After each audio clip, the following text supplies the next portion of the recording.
Welcome back, everyone, to another episode of the COMTO Colorado Leaders in Transportation podcast, otherwise known as the COMTO Colorado Lit podcast. I am your Hey, host, Eulois Cleckley. I currently serve as the chapter president of the Colorado chapter of COMTO, and I'm also the executive director of the Denver Department of Transportation and Infrastructure. Here at this podcast, you have the opportunity to hear from and learn from some of the greatest minds and leaders in the transportation industry. And today we have a special guest that's in the building. And I'd like to introduce everyone to the director of the Department of Traffic and Transportation for the city of Charleston, Mr. Keith Benjamin. How you doing today, Keith? what's going on, everybody? It's good to be here. All right, good. Good, You know, good. this is a Keith, we problem for really folk. appreciate You know, it. this is a problem for folk because, we one of the only few. And so it's going to mess with people a little bit. So let's make it happen. Absolutely. Absolutely. So, Keith, I've been following you a little bit on social. I think you have a pretty active account, and I've really appreciated your perspective on a lot of issues around transportation. But for those of us who do not know you, since especially you're out in the southeastern part of the country, could you give us a little bit of background about yourself and your career path, and how did you make it to your current position? Yeah. So I was born in D.C., grew up in Jersey. I'm a Northern boy through and through. And my introduction to transportation came because of an opportunity while I was in college to be a fellow to a city called Chester in Pennsylvania. Chester is a city that's 4 square miles, but it's bifurcated by I-95 and 476 goes around it. It's a city that's at the time was 85% African American, about 66% Republican, because in that time, in order for you to get a government job, you had to register to vote. And there was pressures about what side you registered on. All three major waste facilities were in that small city. I had an opportunity to work with their housing authority. Their housing authority at the time was in receivership because a group of mothers from one of the housing projects stepped up and sued the city because of what they were dealing with. Portia West, who's now a council member, Ms. Barbara Muhammad, who's an activist there. And I got a chance to sit under those women and hear their story and work with the housing authority to simplify their lease agreements and publish a document that helped their folk understand. But at the time, the city was in receivership. It had two Hope 6 grants. And literally all of their housing authority properties were being renovated. And it was my first introduction to community development, all the different intricate parts. And one of the things at the time, not having been exposed to all that I've been blessed to be exposed to now, I just didn't understand the focal point of just the housing part when everything else was falling apart. So you literally saw all the housing authority properties being renovated, looking amazing, but it still was the third worst school district in the state.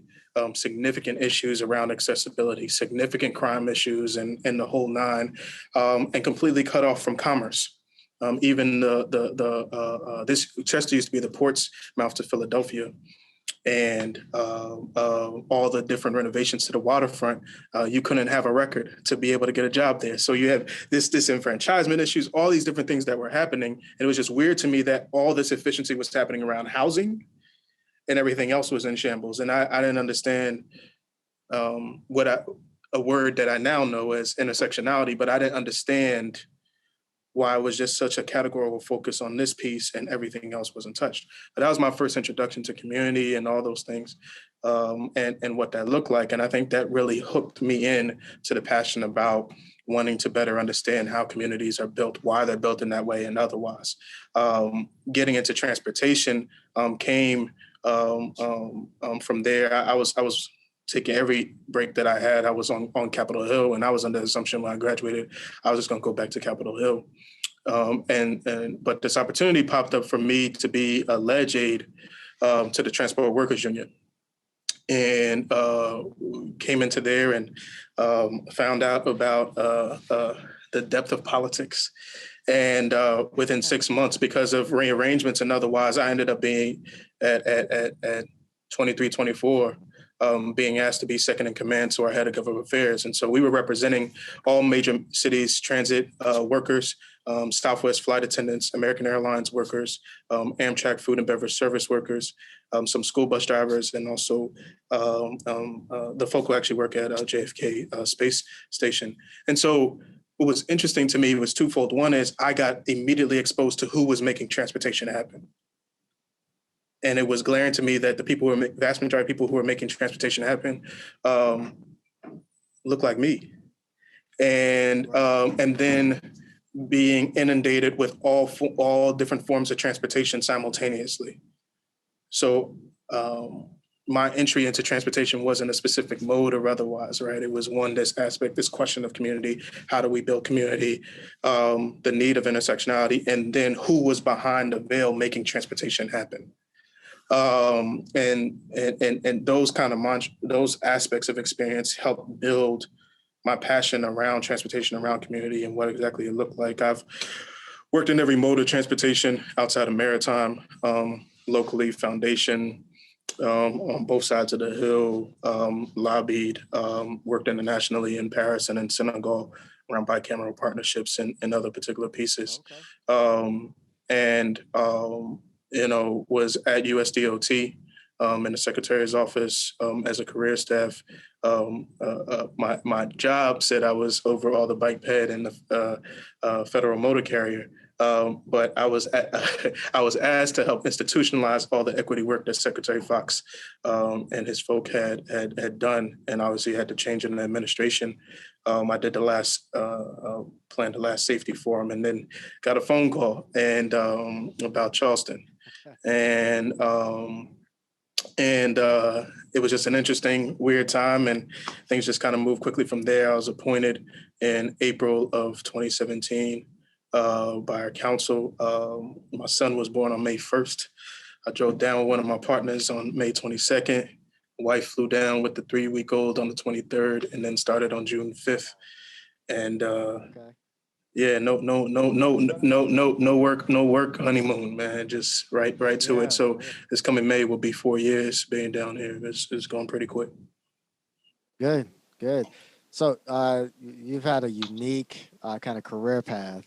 You started off in housing and then ended up in transportation. But at the end of the day, it's all connected, right? Very much it's all about a good accessibility to not only jobs, but also people make their decision around where they live in terms of how easy it is for them to get around to, whether it's a grocery store, whether it's a place of employment, or just for other mobility needs. And so, I think that your experience from the outset to understand the housing impact and how cities are being planned, I think that does probably bode very well in terms of how you can connect the transportation need to the needs of those in terms of housing. So I think a lot of us through this, podcast have learned so much from a lot of different folks, and that we all start off in a different spot, but learn from that experience and then take some of those aspects of what we learn and deploy it in our current job. So it's amazing.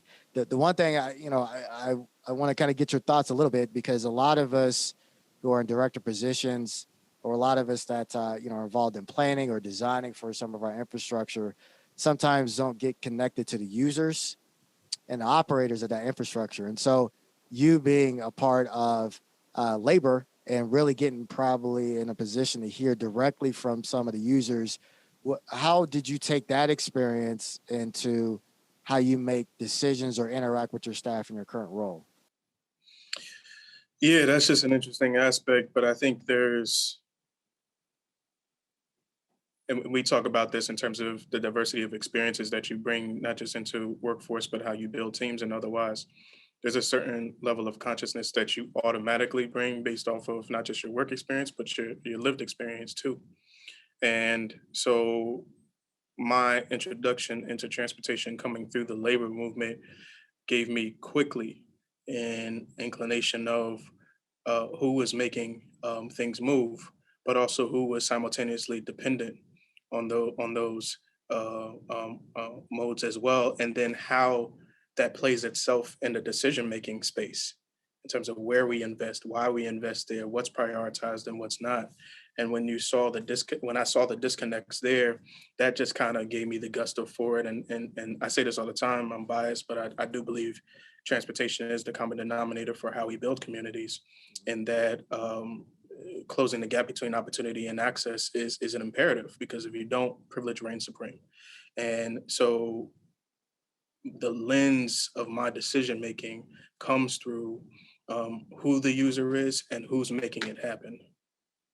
And when you're real about who the user is, um, I feel your context of decision making should shift. Yeah.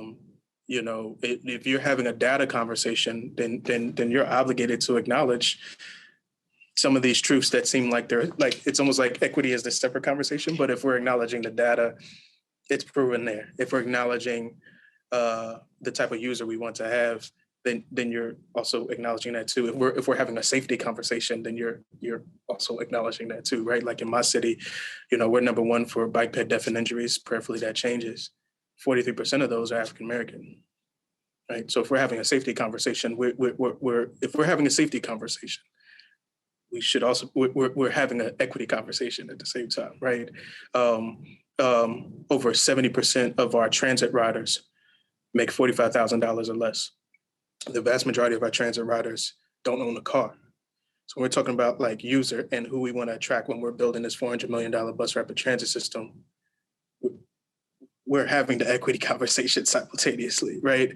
When we're doing this 1.6 mile low line, where we're repurposing the underpass area of 26 that bisected an entire community and decimated homes, and getting the lease agreement to build that out, and talking about reknitting communities, we're having the equity conversation. So I think that lens of the who and not just the what has been helpful for me.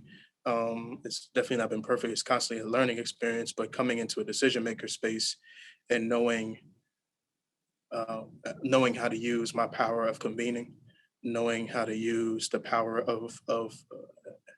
of asking questions, and knowing that I have to get an answer. And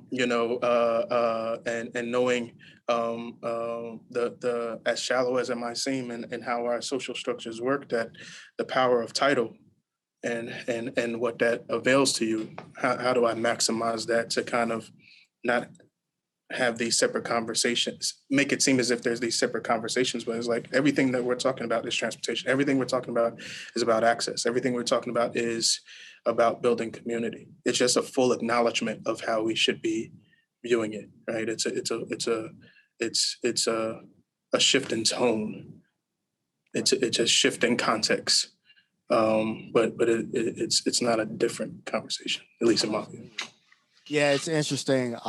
You mentioned your time with Secretary Fox, and I recall a previous Secretary of Transportation, Rodney Slater, used to always talk about transportation in a global context, and he would make the statement to say transportation is more than asphalt and concrete, and you have to understand the connections that transportation and mobility make to really having whole communities and really productive individuals that can feel safe in terms of how to get around, and make sure that the whether it's on the public sector side or even the supportive private sector for transportation and mobility services understands that's a broader context than just a hardscape that we always try to design for.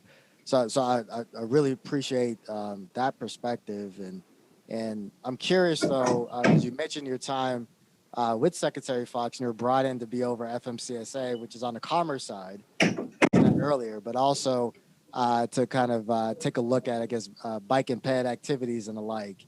And I'm curious, how do you answer the question that comes out a lot with a lot of our minority communities around the need for safety projects that's focused on bike type of infrastructure. So bike lanes, protected bike lanes, sharrows and the like, especially ones that end up taking parking or perhaps changing the fabric of a existing street design. and I'm not sure what the focus is on there in Charleston, but in your experience, how have you been able to navigate that question that I think a lot of us get, which is why are you sitting now building out bike lane and bike infrastructure, especially in some of our most densely populated cities that have been traditionally black and brown? Social demographics are changing, and all of a sudden now we're seeing bike lanes. It's safety is a priority for bicyclists when you've never paid attention to it in the past. So there's a Yeah. sense that that the bike lane is a sign of gentrification and displacement. So how do you answer that question in the context of equity and safety, and then providing different mobility options for folks? I remember when I was with labor, we would have, I'm not going to call it an organization name, but there would be these regular ledge meetings, and it'll be all these different transportation advocacy entities. And, it included all the bike ped stuff too. Yeah. And most of the labor representatives, black, brown, women, whatever. And, we just didn't even really rock with the bike ped folk at all. Right. And not on any type of disrespect or whatever. It was just an assumption that like, y'all don't know our experience. So over there, so it's interesting coming to Safe Routes to School, being asked to come there and by Deb Hub Smith, God bless her, so who allowed myself and Michaela Randolph to come in and really occupy space and gave us a platform to really hold up the banner of equity through the Voices for Healthy Kids initiative. But what it did is it exposed me to this data set that I wasn't really fluent in at the time about who was biking and walking, who was most susceptible to getting killed and injured, where investments were and weren't happening. And so the acknowledgement of that forced me to have to articulate a narrative about the truth of how we should be approaching transportation. And I'm definitely cognizant of that in my current position. I think that's a different story from those who've been traditionally trying to push for bike ped infrastructure and all the other different reasons. We love to bike, and this is what makes great cities, and this is what attracts development and all those things. From my perspective, it's specifically like black folk are dying in the street, Right. or they're being subsidized to they're being critiqued or enforced upon for a lack of infrastructure, right? And so what part do I play to help close that gap? Now, here's the piece that some folk don't want to deal with. In order for me to close that gap, I have to do all the hard work of acknowledging the mistakes, Right. trudging through the distrust, and also doing all the other things that they've been asking for forever. Right. So, two examples. One is there's a street in our city, Cooper Street. It's on the east side. It's the last portion of our city that is facing significant gentrification. It's where we have the Ravenel Bridge, the Grace Bridge used to come through, right through that community. And so there's a street. Vast majority of our streets are owned by the state DOT. And then by state stipulation, our sales tax dollars sit at the county. So even though we in Columbia generate almost 51% of the tax base for the state, all of our sales tax goes to the county to determine how to spend on infrastructure. So it's an interesting space I'm constantly in when it comes to making transportation happen. But Cooper Street is owned by the city, and it's an east-west connection directly from the low line I mentioned earlier, directly across from how you can on-ramp onto the bike ped facility on the Ravenel Bridge, 2.5 miles on the bridge, right? It's like direct. At the end of that intersection is this new recreation center that we're renovating. Just it's perfect, right? Um, Design the street. I have engineering plans I'm sitting on. It's in a TIF district. Okay. So there's already funding to make it happen. All All like it's not. I don't need to be looking for funding. None of that stuff. But what Ms. Gamble, the neighborhood president, wants me to do right. is make sure that some of these houses on Nassau Street finally get their handicap spaces. Okay. Right. What Ms. Gamble wants is traffic calming on Amherst Street across from the park. What Ms. Gamble wants is for me to fix the parking issue in some of the unregulated areas where we have new apartments coming up and the residents who have been there can't even park in front of their house anymore. That's what Ms. Gamble wants me to work on. Right. And Ms. Gamble's So been that's why I very got to fix it. Right. How long has it been Yeah, there? so generations. So There you go. that's what I have to figure out. Right. So I have an amazing project that makes sense. That's going to serve that direct community, but it's on ice right now, and that's what it is because of the circumstance of what it looks like. Another example, there's another community, Rosemont.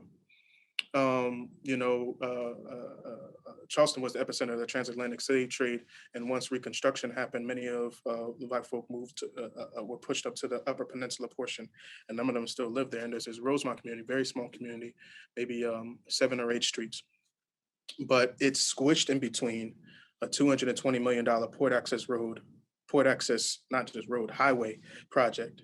And to the south of it, this Magnolia Chats Improvement Finance District.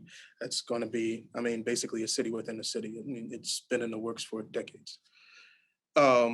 We have a great relationship with our state DOT district office in our county. We meet monthly to coordinate on particular efforts. And so over the past 3 years, we've worked to get their resurfacing schedule ahead of time so I can pre-plan, hey, we need crosswalks here, Yeah. we need safety over here, whatever those things are, right? And you know all that work.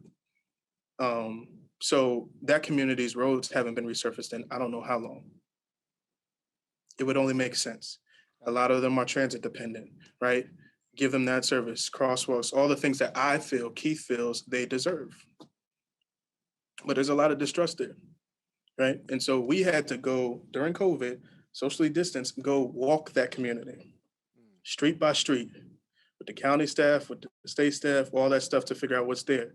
Then we worked with a local community organization and allowed them to be front facing to help us navigate who do we need to be talking to in the community, in the neighborhood, all those different things, how they wanted to be alerted to various different issues. And they're like, well, we appreciate the signs y'all put up and all that, but we need mailers. We need signs on every car. And they just went down the gamut of this is how we receive information. And I had to shell out some money to make that happen. Um, the community organization let us in county know if you come to our community, we need to know ahead of time so we can help you navigate. County didn't listen. Not county, excuse me. I want to be fair. The contractor for the resurfacing didn't listen. So they decided to go survey the community unbeknownst to us. And community members literally stood in front of the vehicle and wouldn't allow them in the neighborhood. Wow. Okay. Yeah. So like that's the struggle that we have to contend with, despite what the data might says, despite that it makes sense, despite that there's funding, there's a wrestling we're gonna have to contend with because of decisions that we've made. And I can't say, well, I've only been here 3 years. That happened 20 years ago, 30 years ago. Let bygones be bygones and we'll figure it out. That's the circumstances of the decision making process. And I don't think that people want to deal with that. I don't think that people want to deal with the acknowledgement of the wrong or the acknowledgement of the direct or indirect consequences of previous decision making. What we want to do is jump right ahead to the solution. What makes sense? Cooper Street makes sense. Every sense of it, planning wise, mobility wise, connectivity with other larger it makes sense.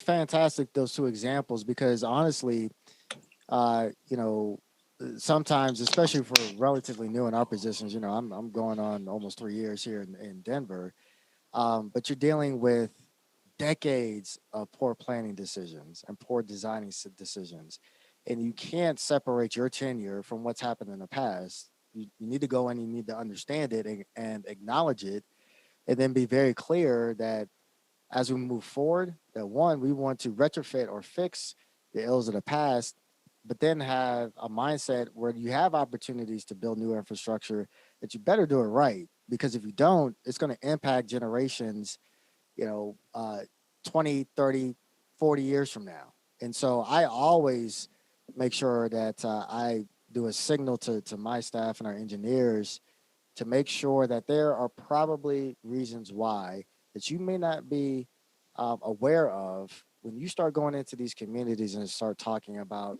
taking a lane of traffic away for cycling, or for even having dedicated bus lanes that we're trying to do throughout the city, or even making any type of change.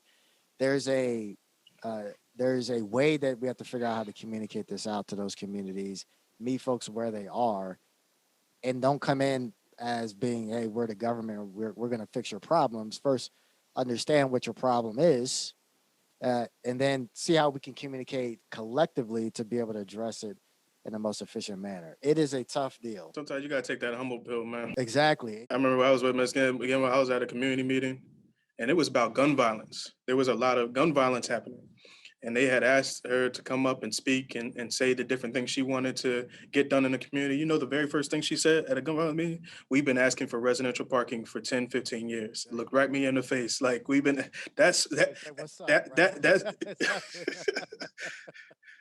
so no, I don't have time to work on it. I mean, I needed to get her, which we did. We Right. made that happen, right? But that's the circumstance. And it's interesting, Keith, because here we have a huge focus on trying to build out 125 miles of bike lanes in 3 years, right? Our mayor wants this done, and we have a great plan and great approach. But what we're finding is that our message needs to change. It's not necessarily about the bike lane itself. It's about providing safety improvements to a neighborhood, that one of which would include a bike lane. And we've learned that in some of our more controversial projects where we're taking parking away or changing the fabric, that it's we need to figure out what else does the community want. And it's everything from lighting to crosswalks to signs. So hey, make sure you pick up our trash on time. Make sure you do the street sweeping the way you need it to be. And so it's taking a holistic approach as you go into a neighborhood, and then you back into, well, we have this great fantastic project like you mentioned with Cooper, that can help you and provide a benefit to the community. So it's a learning, it's never ending, I think, learning process to make sure that you humble yourself enough to hear from folks and then take that feedback and make the proper decision. So I think those are two Without a doubt. great examples, and I like the term because I think you use the power of convening, which I'm sure you've learned that through your many stints in the variety of different organizations that you've been a part of. But I'm curious, that's probably a good asset to have as a leader. But what other attributes do you think that's really important to take hold of a kind of a position that you are in right now, where you're leading a team of a variety of different types of employees, but just as a general sense, what the leaders in the transportation industry need to focus in on and hone so they can be as effective as possible, and what do you consider your leadership style to be? I'm extremely, I'll answer the last question. I'm extremely methodical. That's just how I am. And I'm very strategic. And that's probably because my entry into transportation was through politics and through advocacy. You know, my entry was non-traditional, so it wasn't through engineering or planning. And so I'm constantly looking at the battlefield, and you see even the language I use there, but that's how I see it. I look at the battlefield in a very strategic manner, right? Because yes, I'm passionate about transportation. Yes, we're trying to do things in transportation, but most of my day is dealing with people, politics, and power. And so more so than anything, I'm focused on execution, right? And part of being able to execute, I believe, I'm a little different, but I believe that's not through the steamrolling of process, right? That's about how do it's a little bit of a finesse. You know, one of the things I had to keep in mind immediately when I came on board, I was coming into an established department where it had 3 decades of the same leadership, Mm, and where a managerial team that was averaging, between 15 and 19 years with the city, mm, right? So, yeah. um, right. So I had a situation of people coming into of me being able to come into stability, right, which was extremely helpful, right? Like, I mean, I can't say it enough about what it means to be able to lean into the folk who are part of my team, for history, for better understanding, and otherwise. But it also meant that change would have to be a progressive process, right? And I had to take that into consideration. And some of that would mean me going out of my way to craft communication processes that were literally tailored from manager to manager. There's some managers I have where I can just give them, hey, I need X, Y, and Z, and they go make it happen. I have some managers that have requested to meet with me monthly, just so they can better understand Right. where I'm coming from. They can have their own set space to be able to articulate it otherwise. Now, you have a larger department, so it's a little bit hard, but I think I have 60 employees in total and 8 managerial staff. So it's a little bit easier on my end to be able to navigate that. But I think the biggest thing that's been helpful for me, especially this being the first position where I'm at the head of the table, right? Um, where I own a door is the better way for me to be able to say it, is that um, in this position, you're in the most respectful way, you're not asking, you're demanding. Right. Um, and that you have to be okay. You can't be, I think many times, maybe this is for Black and brown women or otherwise, those who've been traditionally marginalized, it's so easy to look at your deficiencies as disqualifiers for you to occupy space, Okay. right? And that could literally shifts how you approach the space that you rightfully have can be in. Right. And did you When you find? take the reflective space of understanding what you actually bring to the table, then you begin to see where you can apply that and make that happen. And I think when the opportunity was presented to me, I was in that space. And then once I got in, it was like, oh, okay, yeah, I know exactly who to call. I know exactly how to move. I know I've seen this before in this other different type of space, or I know the right pieces to, again, convene to be able to get to the solution that's necessary. And I think that's a piece that I've definitely tapped into. The other thing is I've protected my mind. And I think all leaders need to be able to think that through. One of the best things I did 2 years ago was I got an executive coach. Okay. And I say that we're talking on COMTO with 2 Black men who occupy spaces of decision, is that I think the vast majority of my time I feel like I'm on Broadway. Right. Exactly. Exactly. For white folk, it's like, yo, let me see what you got. Right. And for Black folk, it's like, ooh, that's Moses right there. That's Moses right there. I remember, man, I was on the street. I was on the street with our signs and markings crew. We had decided to change the street to 2-way on our own, like without DOT's help. And so it was a heavy lift. And so I'm just out there observing and everything. This lady comes by in a van, swerves, turns around, pulls out a window, and she's like, every time I see you on TV, I have my son sit in front of the TV and watch you because I want him to be exactly like you. That's good. Whoa. Yeah. Yeah. Whoa. That's Yeah, yeah. that's good, but that's heavy. That's heavy, right? Because there's an accountability sense there, but there's also like this sense like you still trying to figure out you, right? You still trying to navigate what that is. But so that sense of Broadway is constant. So being able to have a space, I told my coach, she was like, "So what do you need?" I was like, "I just need a space Right. because there's so much that's going on, and otherwise I need that." And so I think that the keeping of my mind throughout so that I can make good decisions, but also so that I can keep Keith has probably been one of, if not the uh, most important decisions I've made that's outside of anything that has to do with transportation. And that's good. That's something that I think we miss a lot. We tend to be placed in a position where we have to figure out how to take care of our staff, how to take care of our stakeholders. Everyone else comes first. And sometimes, in order for you to be an effective servant leader, you got to take care of yourself first. You got to know yourself. You got to know what your strengths and your weaknesses are. But then you have to make sure that the pressures of the job don't get you to a point where you can't keep the integrity of your mind intact and make good sound decisions. So I really Mm-hmm. appreciate that because we miss that a lot, and I do think that there are some differences. I think leadership positions, and especially when you rise to a certain point, it's lonely at the top, regardless of who you are. Right? Facts. Facts. You're sitting there. I'm sure I do it. And I'm sure you do it in the middle of the night, thinking through a decision that you need to make tomorrow, or contemplating whether or not you made the right decision that day. Or Oh yeah. so Oh it's yeah. yeah, so it's always with you when you're in that realm of responsibility and leadership.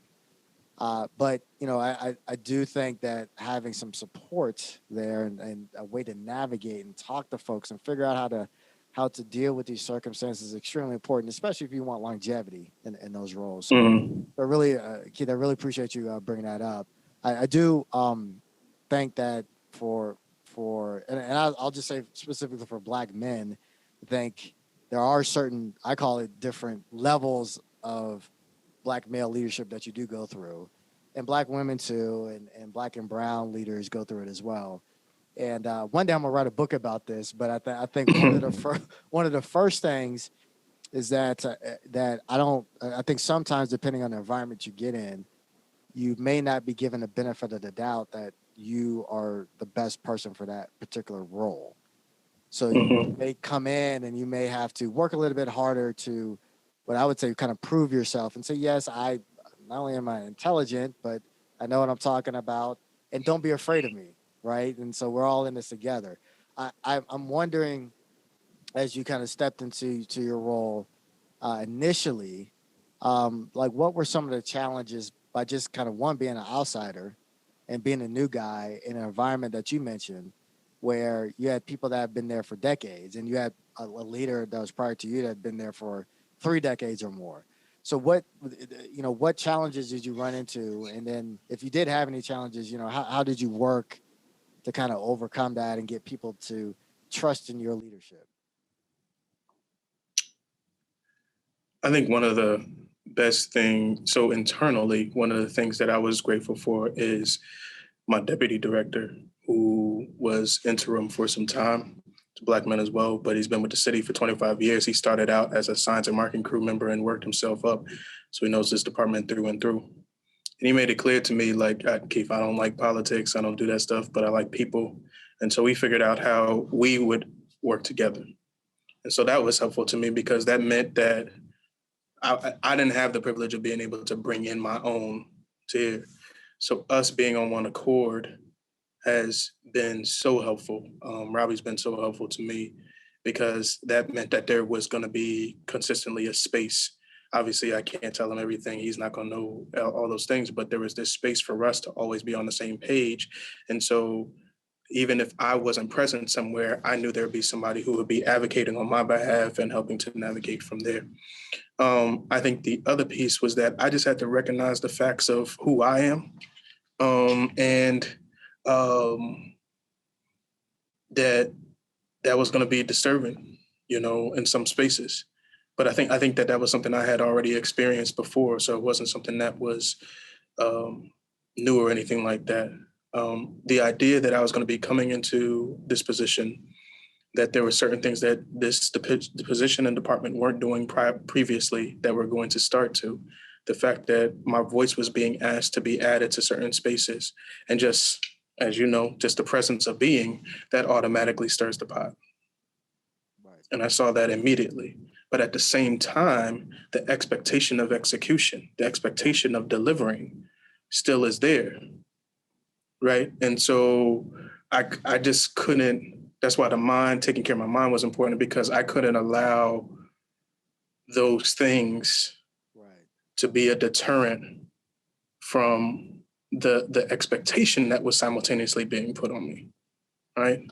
And not saying I figured it out perfectly, but that was just the circumstance. So, you know, um, yeah, I got stories for days on that, but it just was one of those things to have to navigate and figure out. I think I'm also, again, because coming from politics, I've been a lobbyist, all those things. I know how to create allyships. I know how to I know how to be in the appropriate pocket of decision makers. And so I knew having relationships with elected officials um, and major decision makers gave me leverage to not only get things done, but also when it came to an impasse with somebody who might be of a differing opinion, who might not necessarily have as much juice, but might be in my sphere of influence or might be in the way of progress, that I had the tools and the assets and the backup to navigate as need be, right? And so that goes back to the methodical and strategic piece, right? Like I didn't assume that I had to be able to do it all by myself, and so there's yeah, I was just I probably won't give all the ways in which I did that, but it's just I was extremely purposeful in making sure that I got my level of fluency of the city. I knew who decision makers were, who I needed to have in my space, and otherwise, right? So I'm in a confident position that I know I have 7 votes on council every time I go to council, Good. right? Because I work to cultivate those relationships and navigate that, right? Yeah. I know what's happening at the state level, because of those relationships that are cultivated and otherwise, right? That goes back to the thing I said. I know we do transportation, but the vast majority of our work is dealing with people, dealing with power struggles, and dealing with people politics, man. That's just the nature of it. And so if you're able to navigate those appropriately, you can get some stuff done. So not saying I figured it out, man. There's definitely Right. days I had to close the door in here, and I'll keep it 100. Even just lay on the floor and just be like, "What is Yeah. going on?" Relaxing. Right? Yeah. But my coach. Going back to my coach, she actually helped. I took. Sorry, I'm taking long, but I just think people need to know these inner workings. But like, I took quiet time or doing nothing time as laziness. Huh. Okay. And she was helping me better understand that that was recalibration time, that that Yes. was reflection time, that that was time to pause. And that was helpful because Yeah. um you just feel like you're supposed to be just going and doing and all that type of stuff, but that was helpful to me. So yes, there's times where I got to close both of these doors and I got to sit over in this chair right over here and just be quiet for a second, right? Yeah. But That. it's maybe I'm just coming from this perspective of being under 40 black in a leadership position, whatever. But that's in order for me to stay sane. Those are the things I got to do, and to be sane and to make sure I'm effective in my position, but also that I can be present in my other spaces, right? Because I got to be Right. present as a father. I got to be present as a husband, as well, right? I don't neglect those things. I don't play that game. So if that's going to happen, I have to do that. I have to. Yeah. My And bad, man. now you learned that early in a career, because I can tell you, sometimes it takes people a lifetime to figure out what the best way to approach how to take time to reflect and recalibrate. And I love those two terms, right? Is that sometimes when we're younger, we got to keep moving, and we're always moving. I remember my mother used to tell me, "Hey, boy, go sit down, relax for a minute, and just be still." Because if you don't take the Hmm. time to do that, one, you don't think about and reflect, good, bad, or indifferent, and you don't take the time to kind of recalibrate. And I think nature demands that of us. And if we don't take that time, again, we can't be as the effective leaders that we seek to become. So I really Yes, sir. appreciate that. And I tell you, man, there used to be a song called "Money, Power, Respect" back in the day. I think it had like DMX Yes. and the Locks on it. I think we need to Yeah. change that to "Power, People, and Politics." That's Yeah. Yeah. Yeah. Yeah. Yeah. Yeah. so I appreciate that. Hey, I want to jump into a topic that I've seen you give some speeches on, and like I said, I follow you pretty closely, man, on LinkedIn. I try to like a lot of your posts because I like I even like your tagline. Do you recall what your tagline is there on LinkedIn? Yeah. How we design our streets is how we think about people. There we Yeah. go. And so I think that's a powerful tagline there. But um, what with all of the things that have happened this past year in 2020, everything from the election we just had, local, state, and the national level, to things that happened over the summer, um, with the death of George Floyd and the resurgence on the focus around equity and equality and the like. And then, starting very early on in the year with COVID and the impact that that's seen, throughout many of our cities and throughout the country. Um, all of this really is connected. right? And we start talking about terms like equity and the like. And I'm curious, as you've kind of navigated through your career at different levels, and in different types of organizations, and given the current circumstances around equity, whether it be equity for the people that we serve, or even equity within and equality and fairness within the workforce, and how we hire and utilize some of our small minority woman-owned businesses and the like for a lot of our work. How have you been trying to approach that type of topic within your department under your purview, and kind of what are your thoughts about, what does really equity mean to you, and how should we as leaders in the transportation space be thinking about equity as we move forward? Whoa, that was. That's a lot. We could have a whole podcast. You threw the bucket at me, bro. I think equity is about empathy. I have a signals supervisor who lost his son to COVID. It's been a struggle space for a lot of folk. And I think as a leader, the empathy piece is just extremely important.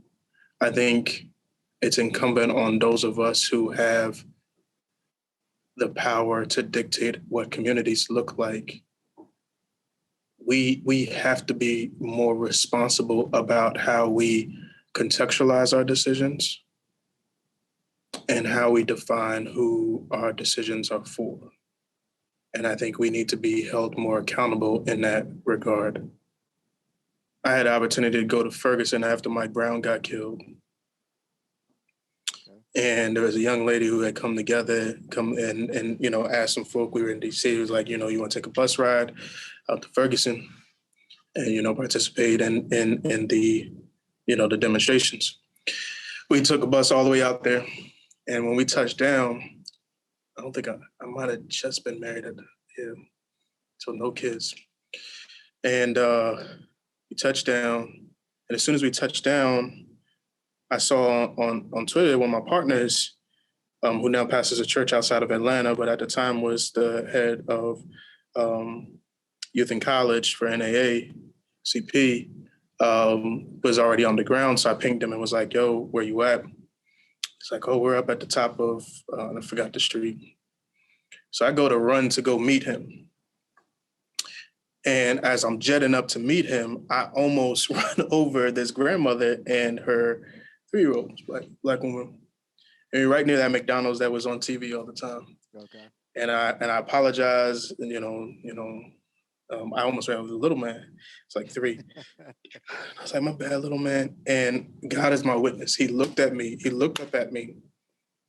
And he pointed over to the McDonald's. At the time, there was an officer in the car and an officer sitting on the hood. And he looked at me in my face. And he said, are they going to kill me?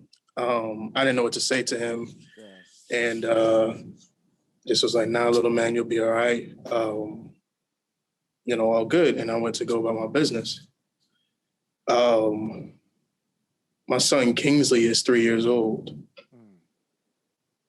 And he's very conscious of his space and who he is, who his father is. There's a joy that he has about like he wakes up joyful and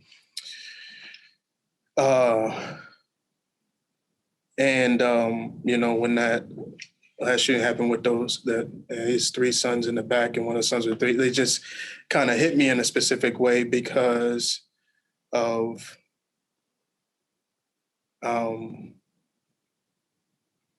I know who I am as a Black man, but I also know that I watch how my son is interpreting the world and the context he's starting to gather about how the world works in his mind and all those things. And so flashing back to that boy in Ferguson at 3 years old, having that type of context that in his mind, he was disposable. Right? And so what is the context of community that's so toxic that a 3-year-old is already assuming himself to be disposable? What is the work that I'm responsible for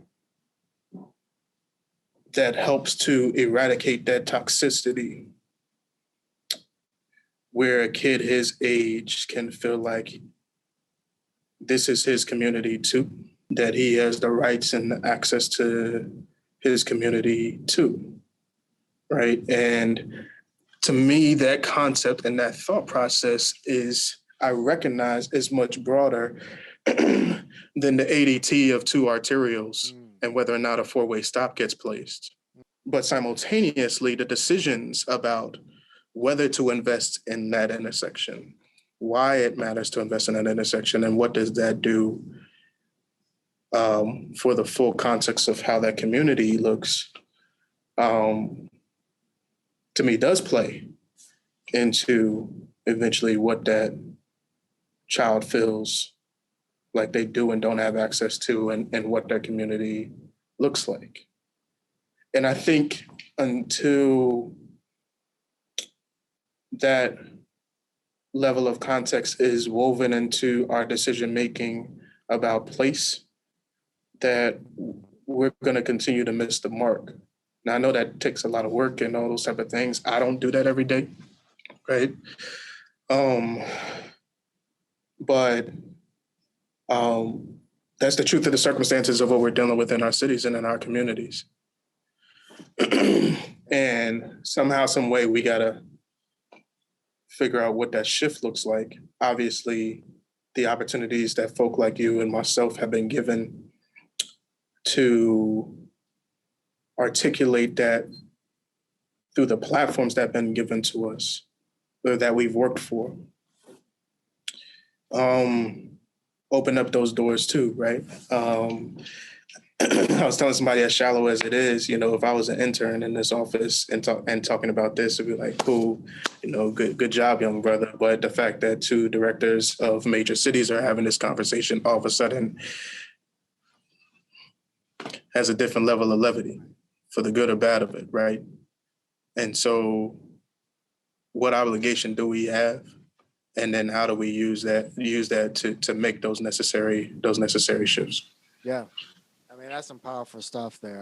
I think you used a good analogy, right? To say that, okay, the ADT of a particular street or intersection really doesn't matter in the broader context, and it's difficult to translate the technical aspects of a lot of this to what is the real impact to communities, especially those communities that have been overlooked for so many years. And it's difficult to translate that, right? Because I think a lot of times we're engineers and not as much as in terms of planners, but especially engineers, you're going right to the letter of the law and the spec. But there's this whole other dynamic that people, one, don't, not only do they not understand it from a pure technical standpoint, they don't feel that you're doing something to make things better or more safe. And so therefore, if they don't feel it, they don't think that you care. And therefore, this is how the lack of trust permeates, in communities with public sector and governments and the like. And I think, to your point, we got to figure out how to make the translations occur. How to have the right people in a room, convene with the right stakeholders, and have the right proper message, and step back away from ourselves a little bit to look at the broader context. And sometimes it's not a technical or technicality that's the issue. It might be the tone or the expectation that we're setting for a lot of our projects, programs, and services. So I love that example, Keith, man, and it puts things in the broader context of how we're all connected in this. And we have a responsibility as leaders to seek the change that we want to see. And so I think you have been one of those folks, again, that I've been following through your career, and I appreciate your stance on it. And I know that you're going to continue to make those changes down in Charleston and continue on to higher levels, man. So really appreciate it. We've been talking about some deep stuff so far, but before we get up out of here, I do want to see the fun side of you. All right. So what do you like to do, man? I mean, You said you have a young son. They took traveling away from me, man. You know, I was somehow, some way was able to sneak away out of the country right before 2020 turned, and so definitely love traveling, um, love playing ball, love spending time with my family, and growing with my son, who's 3 now, and learning everything, and getting a chance to do those experiences and otherwise. So, you know, try as much as possible to be out and about. Love building with others. There's a group of brothers that we've connected with. Some of us are artists, some of us are elected, some of us are in media or otherwise, and getting a chance to build and otherwise in exchange is always helpful too. So, you know, try not to be too attached to this office. Yeah, good. I did hear that your crossover is kind of slow though. That's what I heard. Oh man, looks like I'm gonna have to come to Denver. Look, look.